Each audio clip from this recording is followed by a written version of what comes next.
Hello and welcome back to Book Talk with Kara. Today I have my friend Misty Beller here, and we are going to talk about her brand new book, Rocky Mountain Journey. Misty, it's so great to have you back. Do you want to give a quick introduction and then we'll start talking about your brand new book? Yes, yay. I'm really excited to be back. It's This year has just kind of been a whirlwind, and I'm just really excited to finally get to share Rocky Mountain Journey, just to touch base with you and talk books again. You're Yeah. always so much fun to talk with in general, but books is one of my favorite topics. So Yeah, well, and it's always so much fun because you are just as busy as I am and even more into the book world than I am, which sometimes I'm always like, that doesn't happen very often, but you are writing everything and everywhere. And as mm, we were getting ready to get started, we were talking about how we're both kind of in this phase, as one of my friends here at Purdue likes to say, where we're trying to kind of like edit out a little bit. But we'll talk about that more in a minute. First, let's talk about Rocky Mountain Journey. So, this is the third book in your series, but tell us a little bit about this story and these characters. okay. So this is a series with Bethany House, and I have absolutely loved this series from the very first book. It's four sisters who go west to accomplish their father's deathbed wish. So he had gone to the Rocky Mountains in his younger years, and a pagan Indian woman had saved his life. And she had given him a gift of this necklace. And actually, in the dark hours when he was, hanging on for dear life, she had used the necklace, asked him to tell a story for each bead on the necklace, of something he loved. And so through that dark night, he told stories of his wife and children. And then she let him take the necklace with her. But on his deathbed, he begged his daughters, please get this necklace back to Steps Right, because it was actually a treasured gift that had been passed down the generations in her family. So the sisters could have, sent it with a solicitor, but they decided to kind of stop their lives as they were and head west and meet this woman who had had such an impact on their father's life. And little did they know what that would entail. So we're back in the 1830s, the trapper time periods. They actually traveled west with the train, wagon train, not a real wagon train like we know it, but the train of supply wagons that were going to a trapper rendezvous. So they get to the Green River Valley and they look out into it, and there's men and lodges and tents and all these things everywhere, animals. And they begin to realize exactly how far in over their heads they are. So that's actually the opening of book one. And so that book and the next book, Rocky Mountain Promise, are kind of until the sisters' journey as they search for Steps Right. They actually find her son, at the end of the first book, and the girls end up setting up a ranch there in the West. They find a big herd of horses that were descended from horses that her father had sent Steps Right as a gift, as a thank you gift way back in the day. So they own this ranch with Steps Right's son. And so that's kind of where we start as we enter Rocky Mountain Journey. And each of the books follows one of the sisters. Rocky Mountain Journey is Faith's story, and that's the youngest sister.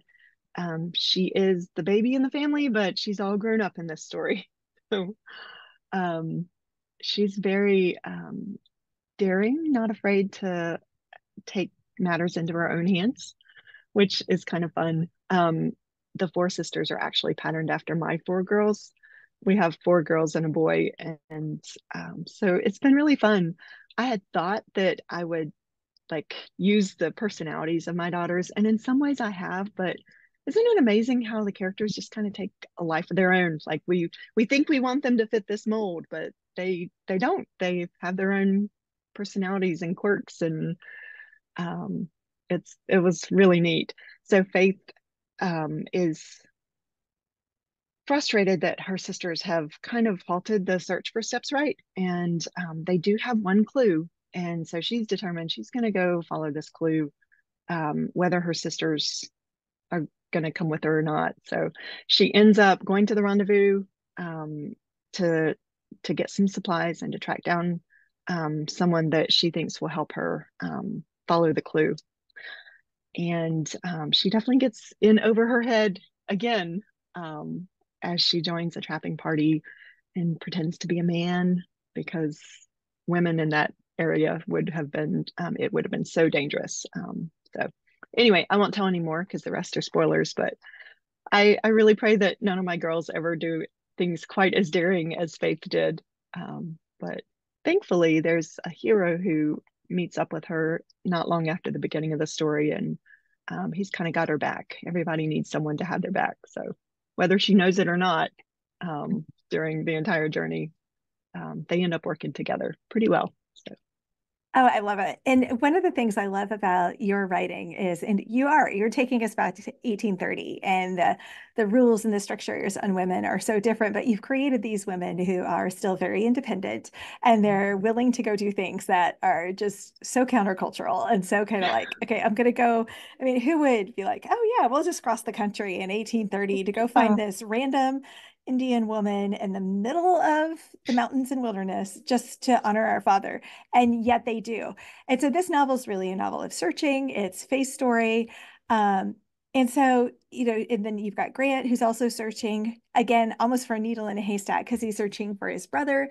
And so, how did that kind of become the theme of this novel? Was it something that you knew from the beginning? Well, I mean, I guess you knew for Faith it would be, but did you set out to have Grant's journey kind of mirror Faith, or was that something that kind of grew out of, as you said, like the characters taking off on their own? yeah, so the second for sure. I did not intend for Grant's story to mirror Faith's at all. But as I was really digging into Grant's backstory, and realizing the things that had defined him and what he really wanted in life at this point, he and his younger brother were orphaned when Grant was, I forget the exact age, early teens, I think. His brother was pretty young. And they were separated. They were placed in different homes. And his brother was actually adopted, but Grant was just kind of like allowed to live in the house of the family who took him in, as kind of a companion. And so he's really been, he he he went to the school of hard knocks for sure. And he's really had to fight and work for everything throughout his life. But he lost touch with his brother. And when they were first separated, he had told his brother, I'll get us back together. I promise. I'll find you and I'll get us back together. And as he was just, trying to survive in the next few years, he didn't fulfill that promise. And that really was kind of the backbone of why his search. He was finally at the point in his life where he really had nothing left. Um, his wife had died. Her family had turned against him, and he just really had nothing left. And it was time to fulfill that promise. So I loved Grant. I loved Grant. I had initially planned for Faith and Grant to be kind of the grumpy sunshine pair. So Faith is sunshine and Grant is grumpy. Um, and they are to an extent, but I don't know. I tend to really get deep inside my heroes, the men. And it's hard for me to think of him as grumpy because he's just like he's surviving. He really is surviving. But then hope gives him I'm sorry, faith gives him hope, that you know what? It life can be more than just surviving. Like she causes him to come outside of himself and his own just existence, his own misery, I guess. And suddenly she needs him, whether she knows it or not. She needs him. She needs him for protection against these trappers and just all the different elements that they. So I loved Grant's journey, and I definitely did not pre-plan a lot of it. It's just kind of as I discovered Grant. That's that's what had to happen. There was no other option. That's what the story was. I His love story. that. Yeah, I love that. And it is fun when you start that discovery process and you're like, oh, I thought it was going to go this way. And nope, that's not going to work anymore because this is what the character is demanding and what's really genuine to them. Now, you said there's four sisters, and this is book three. So is there another one coming, or is this the end of the series? So I think there will be another one coming next year. It's not contracted with Bethany House. I think I'm gonna do Rosemary, who's the oldest sister. I'll probably be writing that next year and releasing it. I really wish I could write it right now because I want Rosemary's story so badly. We've kind of watched through all three books that Rosemary and Whitehorse, who's Stepwright's son, who owns the ranch with them. Oh, he's a good guy. He is one of those really good guys, just a big brother to all the sisters, except not really brotherly to with Rosemary. Anyway, and she's definitely the mama hen of the group. So seeing her kind of lose her armor, her tough shell, I think that's going to be fun. Oh, So that's awesome. Those are sometimes the best stories to write because they're so kind of constrained, and then to watch them be willing to let go and take that yes, risk. That's yes, awesome. yes. So you've been with these characters for a while.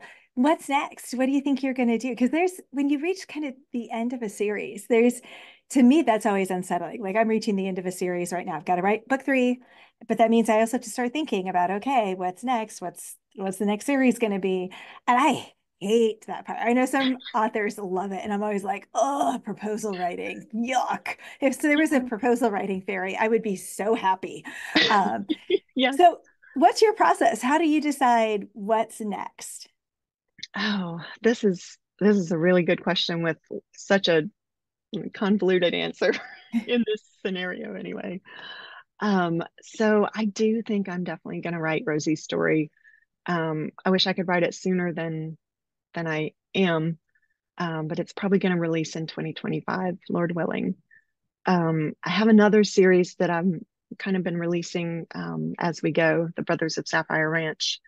And that's been such a fun series. But I have been, I'm taking just a little bit of time off from the Bethany House books to try to, like you and I were talking about, try to cut some of the just there's so much going on in our lives. We have five kiddos, ages 2 through 16, and we homeschool, and I've just been writing so much and kind of got behind on a bunch of deadlines. And so I've just been catching up and just trying to get things back the way they need to be. But I have been working on, the brain has been working on my next series with Bethany House.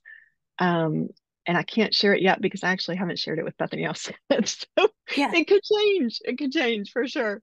But I'm so super excited about it because it's oh my goodness. It's like Regency meets the Rockies kind of thing. So it's really, really gonna be neat. But so it's just been percolating in my brain. And I have a document that I've been just adding notes, and I'll get an idea and then I'll have to go research it. And so it's already a really long document, just with all the little research bits. But um I don't usually get this much time to let a series idea percolate. Normally I'm, finish one book onto the next. And so finish one series, or, just barely turn in the first draft, or not even the first draft, be working on the proposal for the next one. So it's been really nice to kind of let this sit and really fully flesh out, and the characters kind of come to life in my mind even before I have Mhm. to write the proposal. Um, so that's been a blessing for Yeah, sure. that's great because it can be when you're kind of trying to force it. And, Yeah, because I don't think readers understand how long these proposals can be. Like some of my proposals are, 55, 60 pages. And sometimes, even when you're a multi-published author, sometimes, they're still like, we want a complete manuscript. And I'm like, no, you know, I don't. What you if you know, say no? yeah, I I I don't like, have time to write a book that's not. going to be Yeah, published. that's under contract. It's so like you can have 3 or 4 really good chapters and a really fleshed out synopsis, and then a 2-page synopsis for each of the books after that, and that takes months to put all that together. And so it's this whole process while, like you said, you're still writing and editing and marketing and doing all this Yes. other stuff. Is this ongoing iterative process, and like you're homeschooling your kids, or I would be homeschooling and writing, or now I'm in teaching and now I'm got my full-time and a half job plus writing plus kids at home. And there's Yes. just like all these balls that you're keeping in the air. And so Yes. to have that time to just kind of let it percolate, yeah, that has to feel just like a It's really nice it's gift. amazing. So contrast this to back when I was working on the proposal for the Sisters of the Rockies series.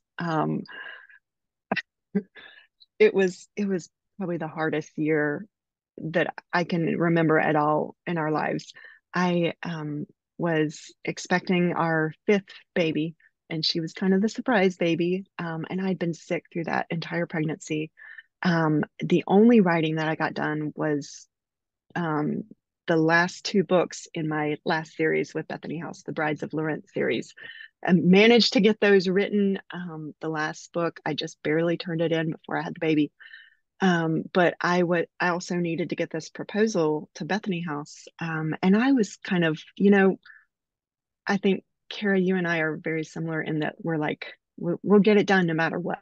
Yeah, Like very driven, I exactly. guess. And I knew that I needed to have the proposal to Bethany House before I had the baby in order to meet the timeline that I was wanting to happen with the series and all the things. Um, and that and getting the writing done, and like I was super sick and just almost couldn't get out of bed. Um, I was working on book ideas with my agent, and I was kind of nudging her. I so if you can get me feedback on this by tomorrow end of day, I'll have, whatever the case was. And she emailed me back and said, you know what? These are my thoughts on it, but don't respond until after the baby comes. It will be okay, and it will be a stronger book if you just let it come. I will not answer anything else about this until after the baby comes. What a wise woman. That was really good advice. Really good advice. So we actually ended up, so those book ideas um, did not end up as, well, Bethany House decided, let's not go that direction. Can you give us other ideas? So I was really glad that I wasn't trying to, again, pack more ideas into all that, like those last 2 or 3 days before the baby came.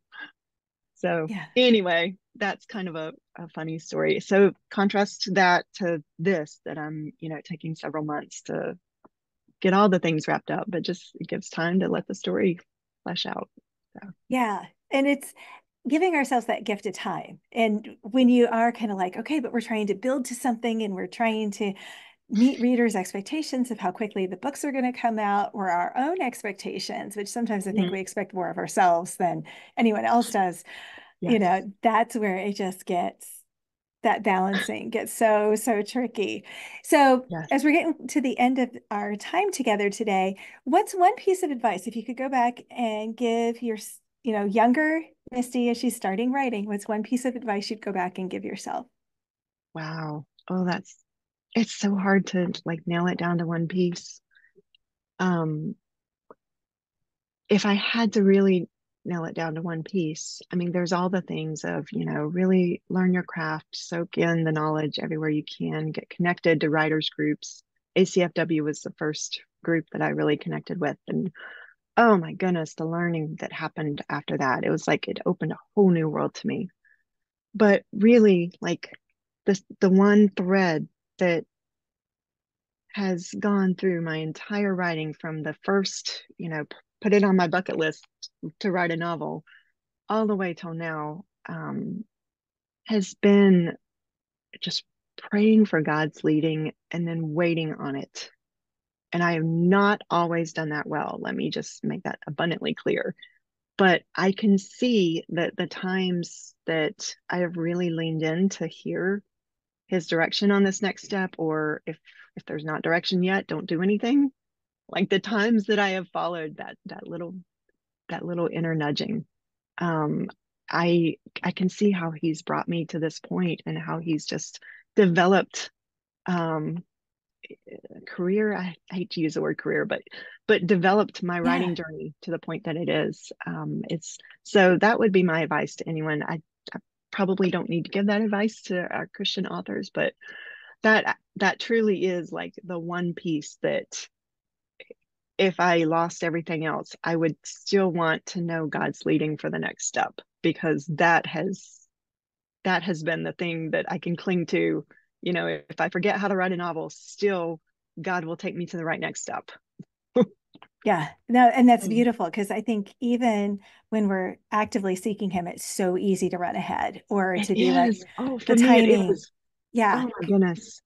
Yeah. I struggle with that all the time where I'm like, okay, now wait, what? What? Ah! If we don't do this now, it won't happen the way it needs to, God.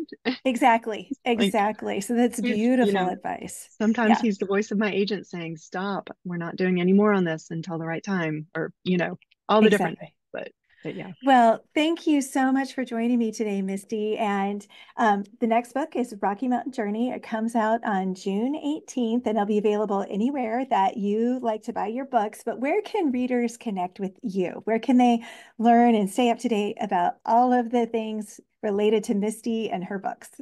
Yeah. I'm not very active on social media. That's just one of the things that has been cut through the years. But I tell you where I am very active is my newsletter. So if readers go to mistymbeller.com, and then there's a banner across the top, or there's a Form? I think get your free book or something like that tab.